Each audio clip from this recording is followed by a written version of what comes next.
Hello, this is Organization with Olu. Today I'm going to show you how you can get a distinction in Cambridge Nationals. Stick around.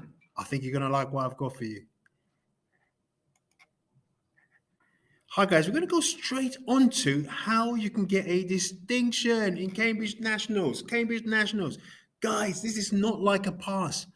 So a lot of students always approach this the same way they're approaching a pass. It's not a pass. Think about a distinction. A distinction is equivalent to an A or an A star. Between an A and an A star, that is what a distinction is. So you've got to show an extra ability as a student. So let's give an example of how you can get a distinction and what's required for you to get a distinction. Okay, so this is one of the sections that you have to do for your Cambridge Technicals, level 3. Okay, for example, it says D1, recommend and justify. Look at those keywords. I want you to have a look at those keywords. Recommend and justify. There's a couple of things you have to do there.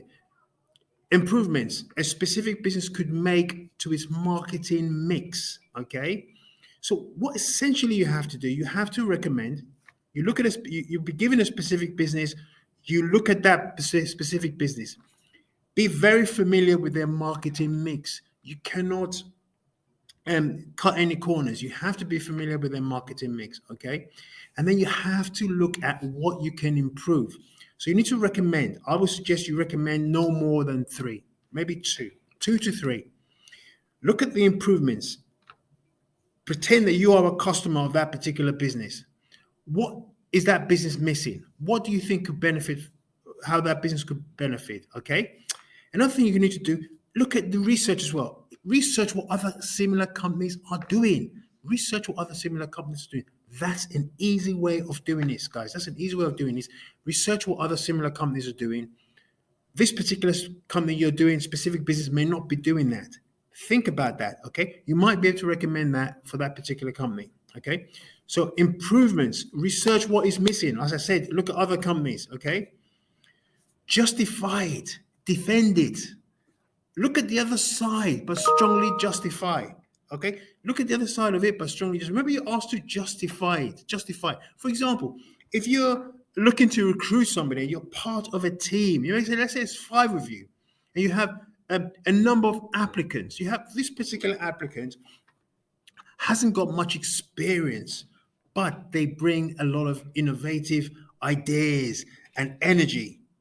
Okay, when you're trying to give a presentation to the other 4 colleagues, you would say something like, I realize he hasn't got much experience or she hasn't got much experience in this job. However, okay, so when you're justifying something, don't just look at the positives. Look at some of the obvious negative outcomes or negative possibilities around that particular topic. Okay, when you're justifying it, you've got to look at the other side as well, because that's what other people look at. Look at the other side of it, but then what you simply do, you say, even though this. However, overall, I think this is a great idea. So you have to recommend and justify. Hopefully you've got that, guys. You've got to strongly justify the points. But what makes this a distinction is you having the ability to look at both sides, but strongly argue your side. You think this is going to be a great improvement because of this, even though you know this is still present. However, overall, it's going to be beneficial for the company to do this. Okay, so hopefully, guys, you've understood exactly how to go about getting a distinction. And use data if appropriate. If there's any kind of data you can use to back up your arguments, use the data. Remember, this is a distinction, not a pass. It's not a pass, it's a distinction. Okay, so it has to be wonderful. It has to be deep. You have to think deeply. Okay, that's how this is. Let's have a look at this question. Evaluate the effect of digital marketing on the customer's perception of a specific business.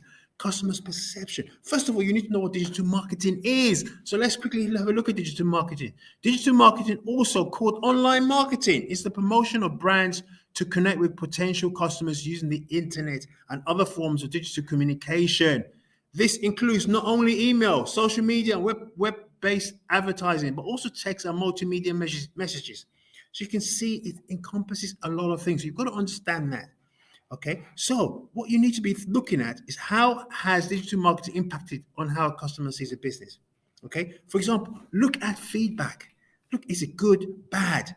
When the customer uses, when particular organizations use a digital marketing tool, have a look. If it's possible, you can get actual feedback from customers.